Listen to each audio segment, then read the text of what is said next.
in this global gas and LNG scenario, there are two time periods that we have to consider here. Basically, what's going to happen between now and 2030, and what's going to happen after 2030. And we're pretty sure about what's going to happen by 2030. The oversupply that you mentioned will indeed occur because there are LNG projects that are already being constructed, particularly in the US and in Qatar.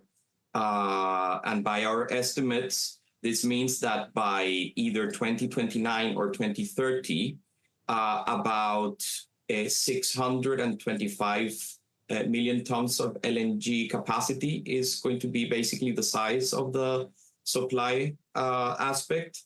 And this compares to about 528, 530, give or take, of global demand being forecasted by then. This basically means that the supply-demand gap by the end of the decade is going to be somewhere between 90 million tons, give or take. And now what does this tell us about the market?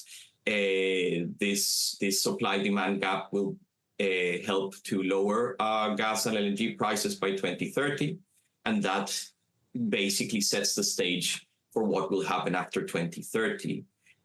By 2030, we will expect that LNG prices across the globe will be in the single digits. In comparison, we're around $11 per million BTU at the moment. In the previous supply glut that happened, now about 5 to 8 years ago, prices went under $5. So as you can see, it's quite a significant drop. What happens after 2030, which was the second scenario that we need to consider, is a bit more uncertain. That's more difficult to talk about because these lower prices by 2030 disrupts the economic case for new projects. It makes these projects a bit more difficult, and it affects the upstream production of gas that is needed to supply those projects. Jaime, maybe this is here my second question, where given the size, the potential size of the LNG glut by the end of this decade that you've just touched upon, will the market eventually be able to absorb it?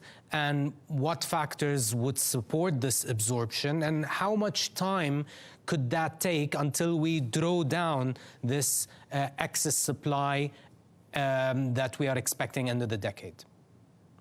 The short answer is that it is quite uncertain when the supply glut will be absorbed.